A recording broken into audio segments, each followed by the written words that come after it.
Sorry ass DJ.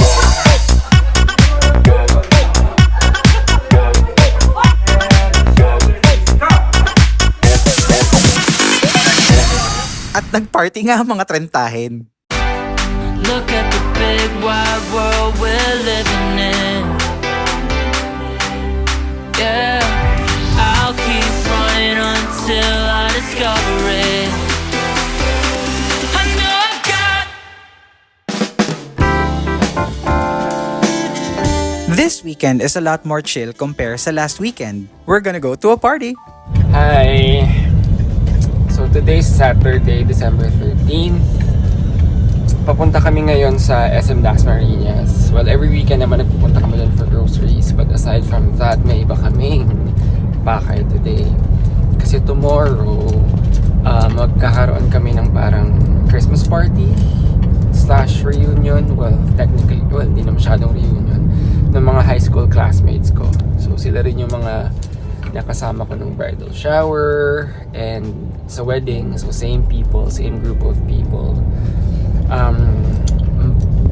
We're gonna have to buy gifts. So the plan is to Don't say give- half because it doesn't sound lovingly. We're gonna buy them. we're gonna buy. So let's remove the half. Copyright. Copy reading pala, copy reading. So I'll buy 8 small gifts, small tokens, and then we'll buy 1 major gift for each sa mga nabunot namin. Yung refrigerator ang ibibigay na. Mga smart ref, smart fridge, ganyan. TV. And then next, we're also going to buy prizes for games kasi by pair, we were tasked to Oo nga. organize games, so kailangan din namin ng prizes. So far, ano ang naiisip mong papalaro sa kanila? I think, like yung sinuggest niya before, we're gonna do 1-2 action. So this is similar to, well, you didn't see this, you didn't get to see this, but nung nag-meet kami nung mga friends ko from Discord, mga Pokemon fans, sila Cha, yan, may nilaro kami na 1-2 clap. So I think that's a good interactive game, and it's interesting. You're gonna have to move, keeps the blood flowing. No, I'm just kidding. Kala mo, matatanda mo sa bagay. Well, matatanda naman na talaga. We're Oo. all 34 years old, 33 Sana lang walang years gumiling-giling. Ang hirap. Yes. Ayun lang muna for now. And we went around the mall to start buying gifts. Sobrang dami ng sale pero sobrang haba rin ng mga pila. It's the holiday season and itong week na to rin yung release ng 13th month pay. So hindi mo talaga masisi kung bakit ganito kalaki yung crowd.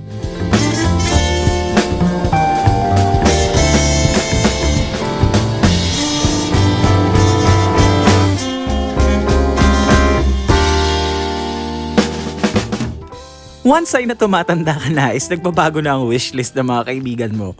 Yung mga dating ayaw na ayaw mong medyas at underwear, number 1 na siya sa listahan ngayon. And don't forget the Katingko in white flower, paborito yan ng mga trentahin. Our first food stop for the week, Shakey's. Isa sa mga core memory ko pag kumakain sa Shakey's is itong mga activity nila sa placemat before you eat. Wala na sold po ka agad. Congrats. We ordered their carbonara, then we also had their chicken and mojos. At syempre, since nasa Shakey's ka, you have to get their pizza. Okay, let's be honest. Hindi mura ang Shakey's. Ang nagastos namin is around 1,700 for the whole lot that we got. Pero sa totoo lang, yung chicken and mojos lang ang masarap. Hindi ko alam kung dahil sa flavor na kinuha namin for the pizza, pero yung Angus na pizza na kinuha namin na kalahati ay scallop pizza ay hindi ganong kasarap. And don't get me started on the carbonara.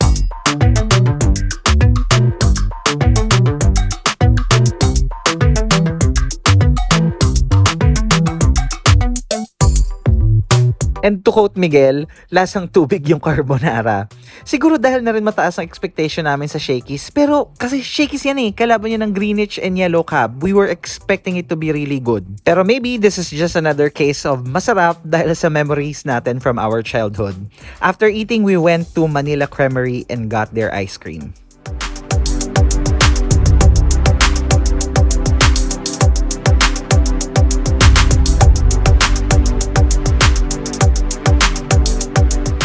That night was Miguel's turn to drive. After going to the gym, we immediately went to our favorite coffee shop here in Dasmariñas. Welcome to Kura Coffee.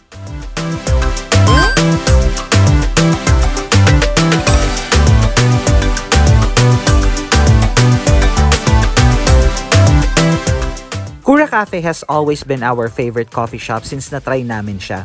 In fact, siya na nga yung naging parang bar or standard namin when it comes to coffee and cakes. And the fun part is, mas mura siya compared to other coffee shops.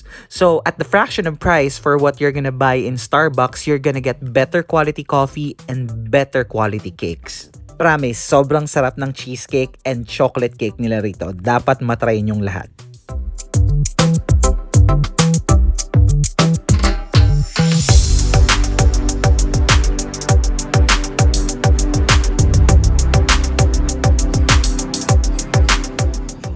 Today is Sunday, December 14.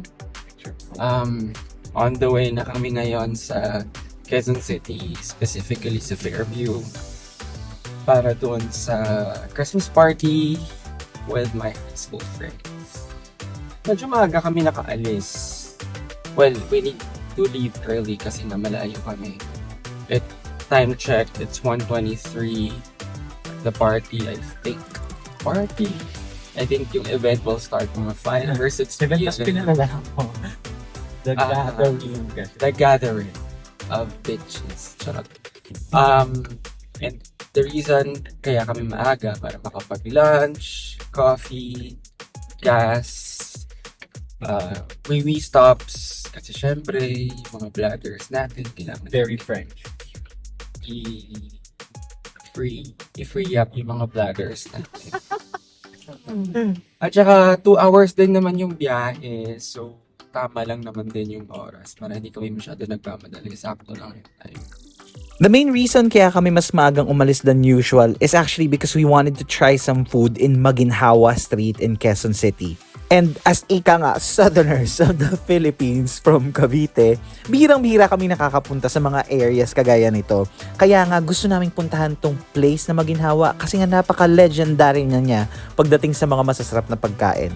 Our second food stop for the week, Fat Cousins Restaurant.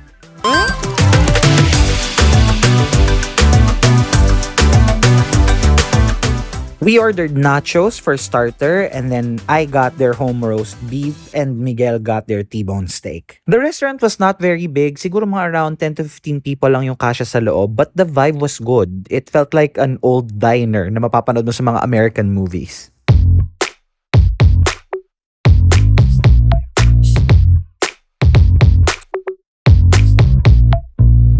The food here were actually good. Especially yung serving nila, malaki talaga. Fine, sige, lasang cheese whiz, yung sauce ng nachos na to. But in truth, hindi naman kasi sila pretentious. Sinabi nila sa inyo na cheesy nacho to. And super generous naman talaga nila sa cheese. Kitang-kita naman.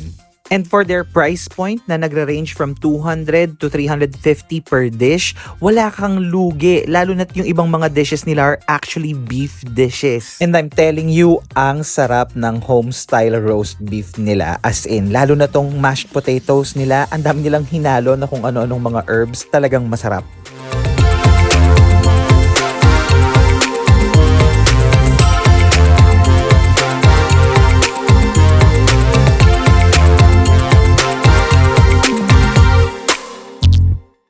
After eating, we decided to go to a coffee shop that's just close by. It's one of the highest rated coffee shops here in Maginhawa Street.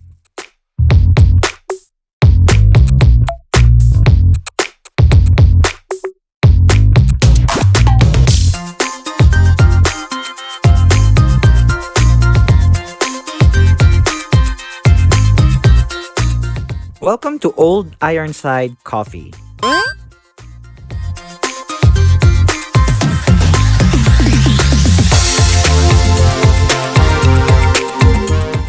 The aesthetic of this place is impeccable.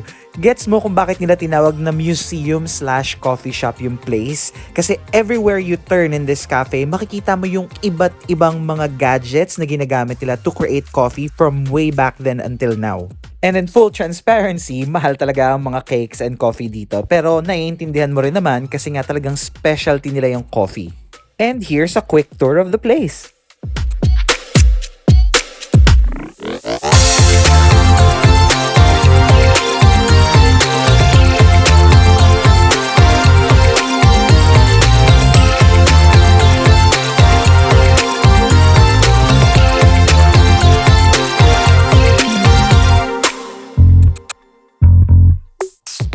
And you're probably wondering, masarap ba talaga ang cake and coffee nila?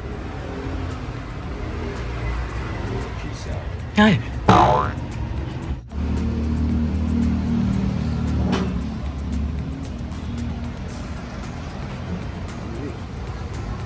If it's not yet obvious, yes po, masarap. And we are off to Jessica's house for the party.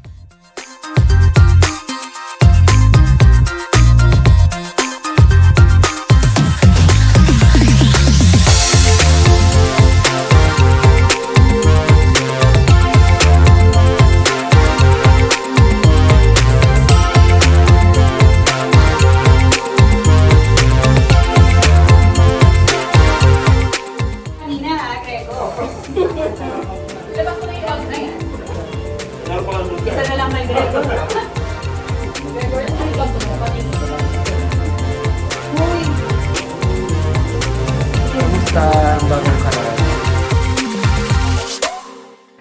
After eating, ay simula na nga ng pag-games ni Mayor. Ano ka sa amin? Puro ka ba, Raymar? Sino dito? Anong gagawin? Hindi pa nagsa-start yan ha, mag-explain pa lang kung paano nga andar yung game. Let's listen to our instructions. Sino yung maglakas loob na mag-1, na upo agad, siya yung mag-1. Tapos, baka makatayo ako, for example, ako. 1. Upo na ako, 1. Tapos, so, pakiramdaman. Kapag may nakasabay, hindi na tayo ulit. Hindi na eh. Ano ka po na siya for turn na eh.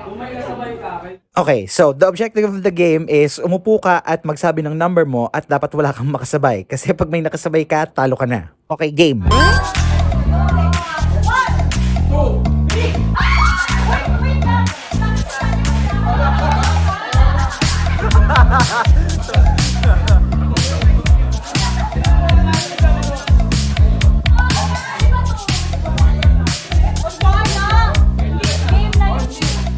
Go! 1. 2! 3!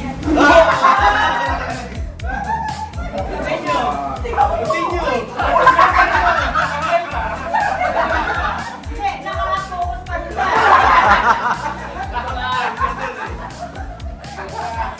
Dapat minatanggal yung papas mo na. Bakit moment ka nila? 2! Oh! Tapos mananalo ka. Ready, get set, go! 1! Natin, 1-2 action. Actually, para siyang yung 1-2 clap, kung alam niyo yun. Di ba, bibilang, kunyari kung ilan man tayo, 20. Sino yung kung kanino mag-end yung number, pipili siya ng number, then pipili siya ng action. For example, ako yung 20. So, ikaw, number 3, tapos gaganon. So, mangyayari, 1, 2, ganon. Number 3. Hindi lang number 3, kahit ano lang number. Basta yung, kung sino yung dulong number, siya yung mamimilit mag-decide ng action. Kung ano ba, meron ng number 2. Ay, kung number 3, gano'n. Pag number 2, gano'n. So, pag 1, 2, 3. Pero walang isa sabihin yung number. Oo. Okay, 1. Okay. Oh, nakafollow ba ang lahat? Ready, game! 3, go. 1, 2. Ito niya. Wala na nga. Wala ba na action? Wala pa 21 at 20. Number 20. Okay, game. Okay, 1, 2, I'm so proud of you, Dad. 5, 6, 7, 8, 9, 10, 12, 14, 15. 17, 18, 20. Magde-decide ka na ng action. Magbili ka ng number tapos action. 1 to 20 kahit alin doon.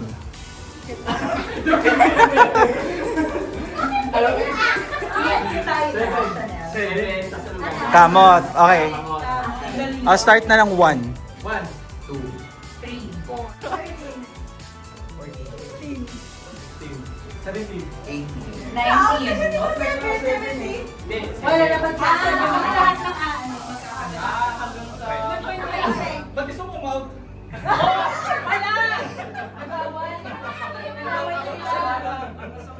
Ready. Ako yung ready. Ako yung action.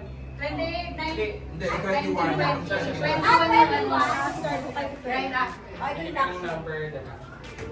Anong number?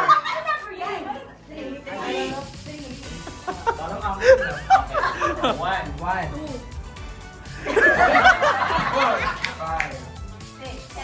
Ayun lang.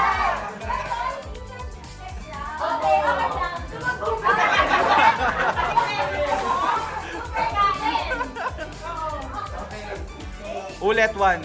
Ay, okay. 13. 16. 18, 19. 20. Napili na yung ganun mo. 4.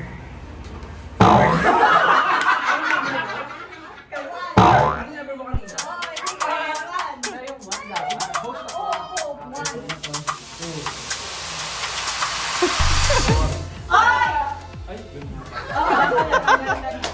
Ang dapat negative 3 oh. Natandaan mo ba yung ano number ka na?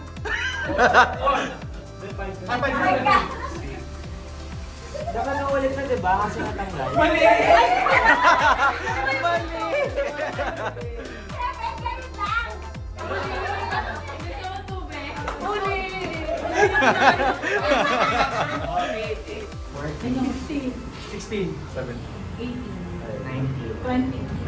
Hindi, ikaw ang Upper than action.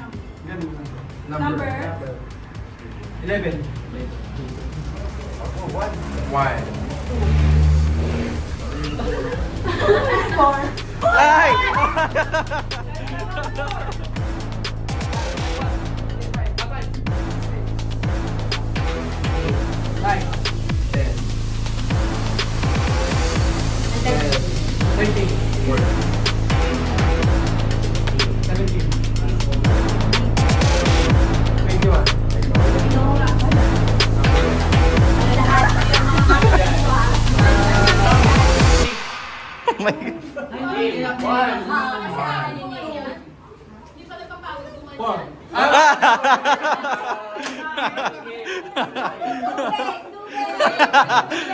Ay, naparang ako pa sa akin.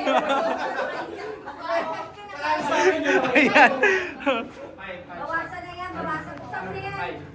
6. Pag si Ari ba nanalo, hati-hatiin natin to ah. Tagal oh.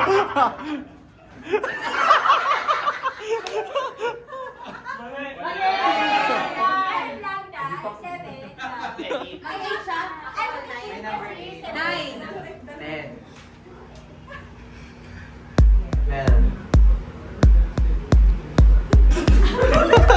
13. 14. 15. 17. 19. Pili ka ng number.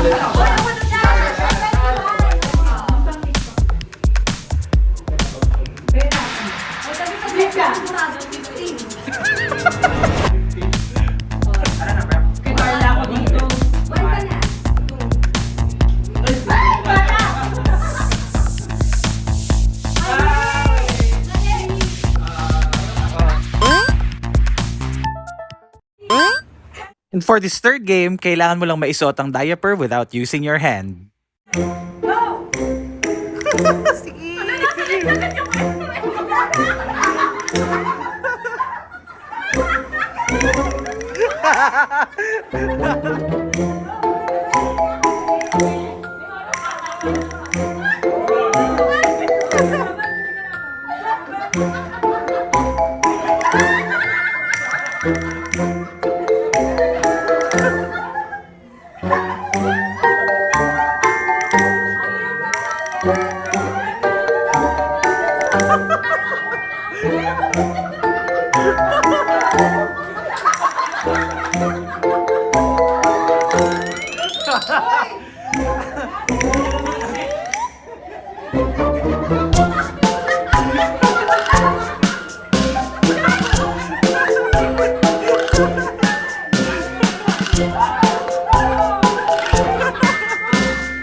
At si Miguel nga ang nanalo sa game na to. After that, we had more food, more stories, and even more games. Unfortunately, hindi na lang namin na-videohan lahat. Thank you so much to Jessica for hosting this party, and syempre sa mga kaibigan ni Miguel who's always been so fun to be with and very accommodating. Halos hindi mo naramdaman yung paggalaw ng oras sa gabing to kasi nga naging sobrang saya lang niya. And for those watching, sana natuwa kayo kahit papano sa panonood ng munti naming party. Thank you for watching. Please subscribe and see you again next week. Have a great holiday season.